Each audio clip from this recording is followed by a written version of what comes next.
Hello दोस्तों, कैसे हैं आप सब। पिछली क्लास में हमने बात किया था, जब हम बात कर रहे थे पिछले लेक्चर में, तो हमने बात की थी आपकी ट्रॉपिक लेवल की, यानी पोषी स्तर की बात हम कर रहे थे। पोषी स्तर ट्रॉपिक लेवल। और इसमें हमने बात किया था भाई फूड चेन और फूड वेब के बारे में। Food chain and food web, तो ये हमने देखा था कि फूड चेन और फूड वेब क्या है, इन दोनों में अंतर क्या है, ये सारी चीजें हमने पढ़ी थी। अब क्या था, पिछली क्लासेस में हमने यहाँ पे अपना लेक्चर खत्म किया था। हमारी जो चीजें बाकी रह गई थी वो था ओजोन लेयर, ओजोन का क्षरण यानी डिप्लीशन, और उसके बाद हमें देखना था वेस्ट मैनेजमेंट। तो आज हम ओजोन शुरू करेंगे, ठीक है। तो ये मिटाते हैं। अब हमारा टॉपिक है आज ओजोन लेयर यानी ओजोन परत और ओजोन परत का क्षरण। ओजोन परत व उसका क्षरण, यानी इसको इंग्लिश में कहेंगे ozone layer and it's depletion. ठीक है, ये हमारा टॉपिक है आज का, ओजोन परत व उसका क्षरण। तो सबसे पहले हम ये समझे कि ओजोन परत होती क्या है। तो ओजोन परत को समझने के लिए क्या है, हमको पहले ये समझना पड़ेगा ये हमारी पृथ्वी है, और पृथ्वी से लेके लगभग मान लो आपके कि ये 10 किलोमीटर की हाइट तक, 10 किलोमीटर तक की हाइट तक जो हमारा पृथ्वी का परत होता है उसको कहते हैं ट्रोफोस्फीयर। क्या कहते हैं? ट्रोफोस्फीयर, यानी हिंदी में इसको कहते हैं क्षोभ मंडल। हिंदी में इसको कहते हैं क्षोभ मंडल। तो जो भी हमारे पृथ्वी पे देखेंगे आपकी बारिश होना या वायुमंडल की जो भी घटनाएं होती हैं वो किस में होती हैं, वो सारी तो ये क्षोभ मंडल में होती हैं। इसके बाद की एक परत, इसके बाद ये वाली जो परत होती है इसको हम कहते हैं समताप मंडल। हिंदी में किसको कहते हैं? समताप मंडल, समताप मंडल, या फिर इंग्लिश में इसको कहते हैं स्ट्रेटोस्फीयर। अब हमें फोकस कहाँ करना है? इस वाले में। इस वाले में क्या होता है, इस वाले में हमारा जो ओजोन है, ओजोन की एक परत मिलती है। इस स्ट्रेटोस्फीयर में, समताप मंडल में क्या मिलती है? एक ओजोन की परत मिलती है। और ये ओजोन की परत क्या करती है? सूर्य से आने वाली हानिकारक जो किरणें हैं, अल्ट्रावायलेट रेज जो है, उनसे हमारी रक्षा करती है। तो ये क्या करेगी? आपकी जो यूवी रेज है, यूवी रेज यानी अल्ट्रावायलेट रेज है, इनसे हमारी क्या करती है? ओजोन परत रक्षा करती है। अब अगर मान लो कि ओजोन परत ना हो तब क्या होगा? ओजोन परत ना हो तो मान लो कि सूर्य है, सूर्य से आने वाली जो किरणें हैं वो डायरेक्ट कहाँ आ जाएंगी? वो डायरेक्ट आती है पृथ्वी पे आ जाएंगी, यहाँ आएंगी। और यहाँ आएंगी जब वो, तो क्या करती हैं? कैंसर तक उत्पन्न कर सकती हैं। तो इसीलिए जीवों पे इनसे इनकी रक्षा के लिए हमारे इसी ओजोन परत में एक, हमारे इसी समताप मंडल में एक परत मिलती है जिसका नाम है ओजोन परत। और ये क्या करती है? ये सूर्य की लगभग 95% जो रेडिएशन है, 95 से 98% को ये मान के चलो कि आप इसको, ये क्या करती है? हटा देती है, मतलब रिफ्लेक्ट कर देती है। ये हानिकारक किरणों को यहाँ आने नहीं देती, और बाकी 2% किरणें वही आ पाती हैं जो हमारे लिए आवश्यक है। तो इसका काम क्या है? यूवी रेज से रक्षा और हानिकारक किरणों को क्या कर देना? रिफ्लेक्ट कर देना, यानी परावर्तित कर देना। ये हो गया ओजोन परत का काम। अब ओजोन परत मिलके किससे बनी होती है? तो ओजोन परत को हम कहते हैं O3, और ये जो है ऑक्सीजन की परत होती है, एक तरह से ऑक्सीजन के एटम से बनी होती है। ऑक्सीजन के अणु कह लो, ऑक्सीजन के अणु होते हैं ये, उनसे एक बनी ऑक्सीजन के अणु की परत, ऑक्सीजन के अणुओं से मिलकर एक परत बनती है, इसी को हम ओजोन परत कहते हैं। ठीक है, अब हो क्या रहा है कि ये तो आप समझ गए कि ओजोन परत होती क्या है बेसिकली। अब हम देखेंगे इसका ओजोन परत का क्षरण। तो अगर आपसे पूछे कि ओजोन परत क्या है, तो आपको बताना है कि समताप मंडल में मिलने वाले ऑक्सीजन अणुओं की परत, जो कि हमारी यूवी रेज से रक्षा करती है, उसको हम क्या कहते हैं? ओजोन परत कहते हैं। ठीक है, इतने का आप स्क्रीनशॉट ले लेना, मैं इसे मिटा रहा हूं। ठीक, अब देखो ये हो गया हमारा ओजोन परत। अब ओजोन परत का क्षरण देखना है। ठीक है, ओजोन परत का क्षरण क्या होता है?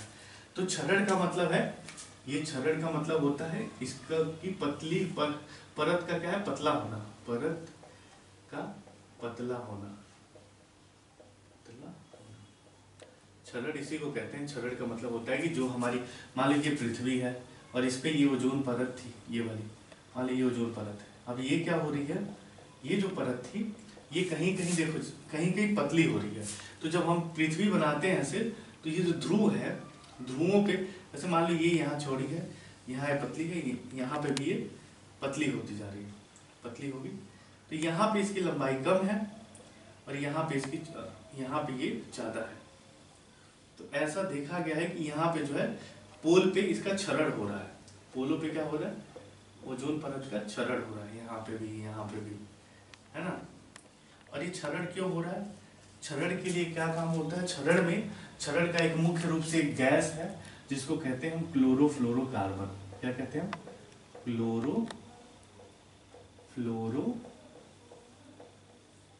फ्लोरोकार्बन। अगर आपसे पूछा जाए एग्जाम में कि ओजोन परत का क्षरण किसकी वजह से होता है, तो ये लिखना आपको, क्लोरोफ्लोरोकार्बन जिसको कहते हैं CFC, यही जो है ओजोन परत की क्षारक है, यानी ओजोन परत का क्षरण इसी के कारण होता है, ओजोन परत का क्षरण, ठीक है। तो ओजोन परत का क्षरण किसके कारण होता है, ये क्लोरोफ्लोरोकार्बन के कारण।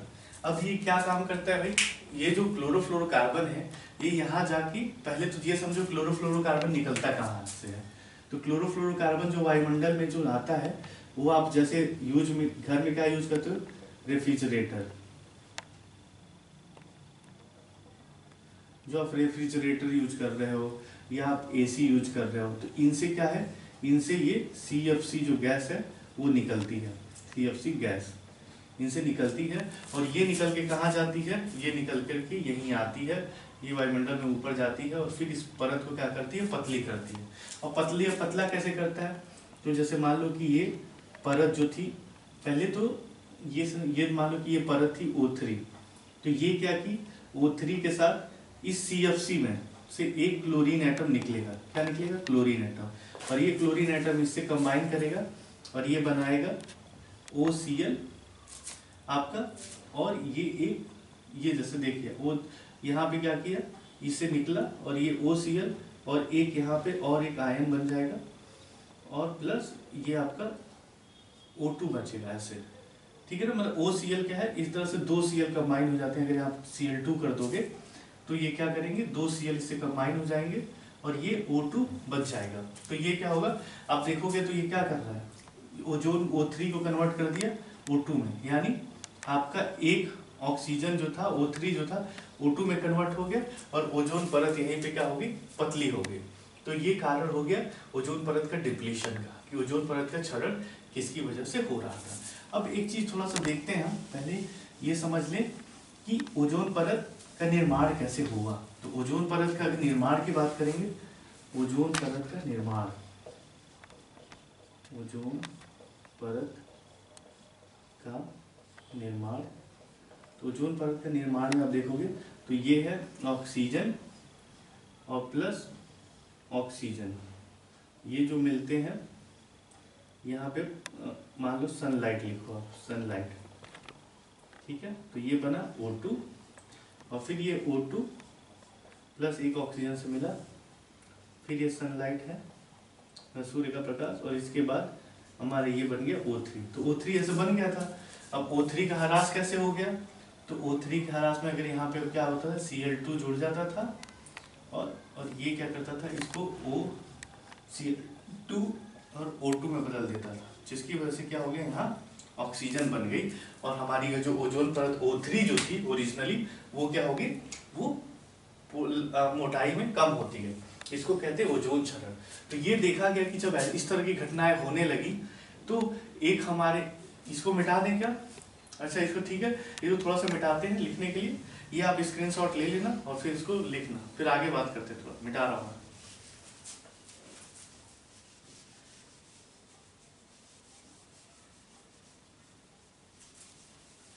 जब ये देखो कि जब ओजोन परत का क्षरण होने लगा, और ये इसके लिए कौन, इसके लिए गैस जिम्मेदार हो गई आपकी CFC। तो 1986 में 1986 में एक एग्रीमेंट किया गया जिसको हम कहते हैं क्योटो प्रोटोकॉल। क्योटो प्रोटोकॉल, इसमें ये निर्धारित किया गया कि भाई, इसमें ये निर्धारित किया गया कि जो भी आपके सीएफसी हैं, सीएफसी के इमिशन जो है, जो सीएफसी निकल रही है एसी से और आपके फ्रिज से, उसको क्या करना है, उसको उसके उत्सर्जन को कम करना है। और ये क्योटो प्रोटोकॉल में ही ये निर्धारित हुआ कि सीएफसी का, हमें सीएफसी को क्या करना है, कम कर देना है। ठीक है, तो ये जुड़ी हुई चीजें हो गई कि ओजोन परत और उसका क्षरण। तो आपसे क्वेश्चन जनरली ये पूछा जाएगा ओजोन परत क्या है, तो आपको बता देना है कि ऑक्सीजन के परमाणुओं की, ऑक्सीजन के अणुओं की एक परत है O3, जो कि कहाँ पाई जाती है, समताप मंडल में, समताप मंडल में। और इसकी चौड़ाई कितनी होती है ये लिख देना है आपको कि मान लो ये 15 से 20 किलोमीटर, 15 से 20 किलोमीटर तक की ये चौड़ी या चौड़ाई वाली ये परत होती है। और इसका ये क्या करती है, ये सुरक्षा करती है हमारी किससे, अल्ट्रावायलेट रेज से, ठीक है ना। और अब देखिए क्या इसका क्षरण क्यों हो रहा है, तो इसका क्षरण क्लोरोफ्लोरोकार्बन से हो रहा है, जो कि हमारी कहाँ से निकलती है, एसी या फ्रिज से निकलती है। और इसको रोकने के लिए एक समझौता हुआ था क्योटो प्रोटोकॉल 1986 में। तो ये हमारा आज रहा ओजोन परत और उसका क्षरण। अब एक चीज और देख लेते हैं, इसका थोड़ा सा टॉपिक है आप में वेस्ट मैनेजमेंट, कि वेस्ट मैनेजमेंट क्या है, तो वो देख लेते हैं। बस 1 मिनट, ज़्यादा नहीं 2 मिनट लगेगा, हम इसको कंप्लीट कर लेते हैं ताकि अगली क्लास में जब हम मिले तो एक अगले चैप्टर के साथ शुरुआत करें। ठीक है, तो पहले तो ये समझिए कि आपके पास जो भी है वेस्ट, वेस्ट यानी क्या है, जो अपशिष्ट है, अब इसको वेस्ट को क्या कहेंगे, अपशिष्ट। अपशिष्ट कितने प्रकार के होते हैं, तो अपशिष्ट यानी वेस्ट जो होते हैं 2 तरह के होते हैं। एक देखेंगे आप बायोडिग्रेडेबल, बायोडिग्रेडेबल इसको कहते हैं जैव निम्नीकृत, जैव निम्नीकृत मतलब जैव का मतलब जिसमें जीवन है वो, और निम्नीकृत मतलब उसको काट पीट के छोटा करेगा। तो बायोडिग्रेडेबल एक है आपका नॉन बायोडिग्रेडेबल,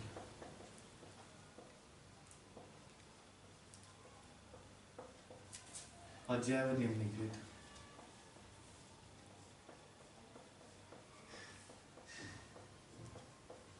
अब इसमें ध्यान दीजिएगा आप, अपशिष्ट क्या है, अपशिष्ट या वेस्ट वो है जो कि मानव प्रयोग के लायक नहीं है, जो कि मानव प्रयोग लायक नहीं है, मानव प्रयोग लायक नहीं है, वो क्या वेस्ट है। वेस्ट किसको कहते हैं भाई, जो हम उपयोग नहीं कर पाते उसको वेस्ट कहते हैं। अब इसमें क्या है, जैव निम्नीकृत और जैव निम्नीकृत। जैव निम्नीकृत क्या है, जिसको छोटे छोटे जीव क्या करें, छोटे छोटे भागों में तोड़ दें, जिसको अपघटक छोटे सरल भागों में तोड़ दें। अपघटक उसको क्या करें, छोटे व सरल रूप में तोड़ दें, सरल रूप में तोड़ दें। अपघटक का मतलब, अपघटक जैसे कि मान लो कि फफूद है या कुछ भी है, तो जब फफूद है या बैक्टीरिया जो भी सड़ा गला देते हैं उसको हम कहते हैं अपघटक। तो मान लो ऐसी कौन सी चीजें हैं जो निम्नीकृत यानी अपघटित की जा सकती हैं, तो इसका उदाहरण है कागज, फल सब्जियां, फल व सब्जियां जो बच जाती हैं जिसको हम यूज नहीं करते, वो फल सब्जियां पेड़ पौधे है ना, ये सारे क्या है, ये हमेशा जो है इनको आप क्या कर सकते हैं, हम फेंक देते हैं कहीं कहीं, तो ये क्या होता है, ये सब कुछ सड़ गल जाता है, यानी ये आप सड़ गल जाने के बाद छोटे छोटे अपने रूपों में बदल जाता है। ठीक है, लेकिन अजैव निम्नीकृत का मतलब ये है कि जिसको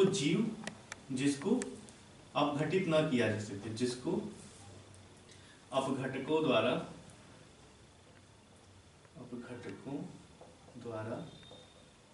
अपघटित न किया जा सके, अपघटित न किया जा सके। इसके लिए क्या है, जैसे मान लो आपका एग्जाम्पल लो, प्लास्टिक को आप छोड़ देते हो तो क्या वो सड़गल जाता है? नहीं गलता। वो क्या होता है, वो इकट्ठा हो जाता है, वैसे ही रहता है, उसको सड़ने बहुत टाइम लगता है। इसी तरह डीडीटी का छिड़काव किया जाता था पहले मच्छरों को मारने के लिए, लेकिन बाद में पता चला कि ये हानिकारक भी है और बायोडिग्रेडेबल नहीं है। इसी तरह बहुत सारे पेस्टिसाइड्स हैं, जो रसायन है जो हम कीट मारने के लिए उपयोग करते हैं। बहुत सारे रसायन भी ऐसे हैं जिनको हम सड़ा गला नहीं सकते, तो वो क्या है, वो नुकसान रहते हैं, साथ में इन्वायरमेंट में लंबे समय तक पड़े रहते हैं, तो उनको क्या है अपघटक जो है अपघटित नहीं करते। तो इनमें क्या है, प्लास्टिक है, डीडीटी है, पेस्टिसाइड्स है।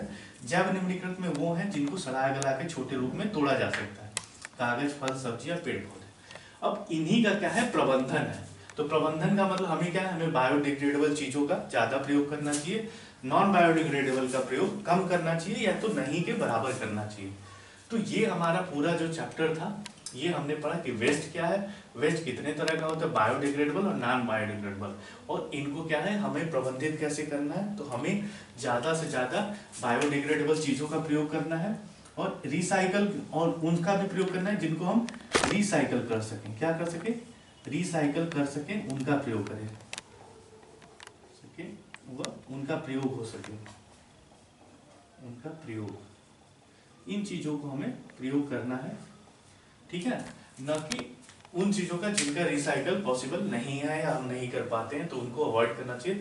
रिसाइकल प्रोडक्ट को या फिर अपघटित होने वाले प्रोडक्ट का ज्यादा प्रयोग करना चाहिए। यही हमारा इस चैप्टर का मेन पार्ट था। तो हमने आप क्या है, इसमें 5 नंबर क्वेश्चन आएंगे। आपको 2 चीजें देखनी है, इसमें 3 चीजें, 3 टॉपिक। एक है आपको देखना है कि अजैव पारितंत्र में जैविक घटक क्या है, जैविक घटक क्या है। दूसरा आपको देखना है कि भाई इसमें आहार श्रृंखला, आहार जाल क्या है। और तीसरा टॉपिक देखना है अपशिष्ट ओजोन परत क्या है, ओजोन परत का क्षरण कैसे होता है। और ये जो था लास्ट टॉपिक जो है वेस्ट मैनेजमेंट, जिसमें क्या देखना है आपको, अपशिष्ट में जैव निम्नीकृत क्या है और अजैव निम्नीकृत क्या है। तो आज की क्लास के लिए यही रखते हैं। अगर आप लोगों ने ये चैनल को सब्सक्राइब नहीं किया तो सब्सक्राइब भी कर लें, ताकि आने वाले जो भी टॉपिक है उसका आपको नोटिफिकेशन मिल जाए। और अच्छा लगता है तो लाइक करो, कमेंट अगर कुछ कमी है तो कमेंट करके भी बताओ। और अगली क्लास में जब मिलेंगे तो हम इससे आगे की बात करेंगे। ठीक है class, okay class, thank you.